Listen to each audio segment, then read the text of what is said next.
Hi guys, Joseph with ABC Sewing Machines. Today we're going to be covering the JUKI 9000C series. They have two subclasses. One is a semi-digital, the other is a full digital. Highly recommend the full digital. It is a very intricate machine, a lot of functions that you can do. We're just going to go over the basic options and a couple of the highlights of this machine. So once we turn on the machine, we have a needle registration button. All you got to do is hit that button and the needle will go ahead and center itself out. Okay. Now, the cool thing about this machine is you have a lot of functions readily available on the screen, but with the JUKI phone app, the Android app, you're able to access everything, and using the NFC transmission, you could go ahead and forward everything or copy everything from your phone to the machine, which we're going to cover right now. Okay? So on a brand new machine, we want to turn on that function. Okay? We're going to hold down this I button for 6 seconds. On the screen, you're going to see two levels. 3 seconds is the formatting option, and then the six seconds is the NFC option. We're going to go to number 4, NFC terminal registration, and we're going to turn this function on. So once that's on, now we have full access from my phone to send designs and information from my phone to the machine. So let's go into the app. Okay. The JUKI app looks just like that. This is their smart solution. So any JUKI machine that has this sticker on there, you'd be able to run it with the app. Okay. Now what I want to do is I have some preset designs that I programmed earlier for different clients. I want to go ahead and load those into the machine. So we're going to go into sewing machine data. Okay. Where is the sewing pattern coming from? So you have different categories. We're working with patterns now. So is the design coming from my machine, or am I loading it from my files that I currently have? Since this is a new machine, I'm going to load it from one of my files. From here, we have a list of the machines that are compatible with the Smart app. The DDL-9000C, we're going to go and select that. And from here, I have a list of preset programs that I made previously. Okay, so we're going to load one in. This is just going to be a standard one. From here, I could change any settings that I want. The size of the stitch, the tension, the pressure foot, the feed dog height, the feed dog stroke. Anything, all options I have on the machine, I'm able to do from my phone. Okay, so I already have this preset. I'm going to hit NFC Transmission. I want to save this pattern to number 1. Since we already have a design in here as number 1, we're going to select the overwrite button. Once we do that, we just need to go ahead and the NFC icon, just put your phone right up to there. It'll save it. It just changed everything over to my preset programs that I loaded in with the new settings that I just uploaded. Okay, so we're going to do one more. Okay, I want to load my file. I want to load my design from a file.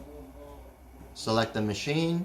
I'm going to go one setting that's good for when you're using hemming folders or bias folders. NFC transmission. I want to save this design to program number 2 on the machine. Okay, once that saves, it just transferred all the designs. You could have multiple different style designs for whatever job you're doing. If I hit the design, now I have my option for number 2 with a little note right here for hemming and bias folders. Okay, so you could have one. I highly recommend having one for standard, lightweight, heavy, bias folders, gathering. So those are the functions that you're going to be able to do on this machine. Okay, so once we have the designs in there, we're going to go to the home screen. Okay, this home screen is the operator view. Okay, so this is like the base bare bone settings that a standard sewer would likely have access to. If you want to go a little bit more in depth, you can go ahead and we're going to unlock the technician view or the service view. Okay, you can push the M button.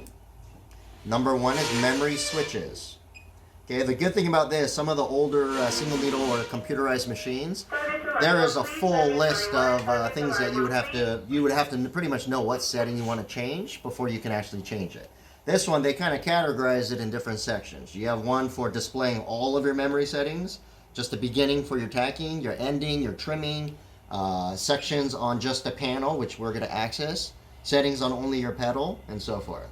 So we're going to go ahead and engage the panel. Okay, the very first option, panel usage mode. Then right here in the description, 1 is for operator and 0 is for service. Okay, we're going to access the service one so you really know what you can do with this machine. Once we enter that, we're going to exit out to the home screen. And if you take a look at the screen, we have a couple more options now. Okay, we have 4 more new icons right here on the bottom row. Okay, this one on the right, this is to adjust your feed dog going up and down. So let's say you have one program that is set for heavier weight. Normally we want more teeth coming out from the plate to grab more of that fabric to help it feed back. Or if you have a lighter weight, you could just lower down the feed dog so just the tips of the feed dog stick out for the lighter fabrics. Okay, so from here you could plus or minus, and since the feed dog has a separate motor, you're able to control that through the system. Okay. Next is going to be this little needle icon button. This needle icon is if I want, when the machine stops, do I want the needle to always stay down or always stay up? Okay. This one's a really interesting one. This right here is to control the stroke of the feed dog. Okay, so you have 4 different types of strokes. S is for standard. This is the one that most industrial single needles operate on. So if you're not sure which one to use the S. Okay, the A, if you look at the icon here, it's feeding into the foot. Okay, so normally you have your regular rotation.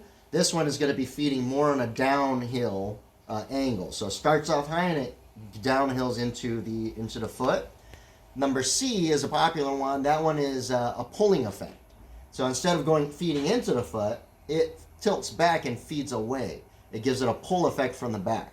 That's usually best when you're using any type of hemming folder or a bias folder or a binding folder. You want a pulling effect instead of a feeding effect. Okay? And the last one, the B, is going to be for a heavy fabric or different thicknesses of fabric. The B stroke, it gets the full cycle. It comes all the way forward, comes up, grabs, and pulls it all the way back and resets itself in rectangular shape. So you get the most of the stroke as you can. Okay, perfect for heavy. Alrighty, so once you have that, we have this little magnifying glass. It's an NO sign with a magnifying glass. These are going to be a couple of your more detailed settings, which I'll explain in a separate video. But, I mean, look at the settings that you have here. You pretty much have full control of how to fine-tune your machine to sew on your delicates, your lightweight, your stretchy, your heavy. So you have full options on this. Once you make a design, you're going to have one design specifically for that lightweight, chiffon silk. One for your regular, one for your heavy, one for your folders and attachments. So the functionality and the operations on this machine, it's almost endless. You have so many different options to fine-tune it instead of buying separate parts, trying to make it work, hiring a technician to kind of get it adjusted or fine-tuned for that job. So perfect. This is the most versatile machine that you're going to find out in the market. Highly back this machine up. Great overall functionality on the machine. If you guys have any questions, visit our website or give us a call, and we'd be happy to help you out.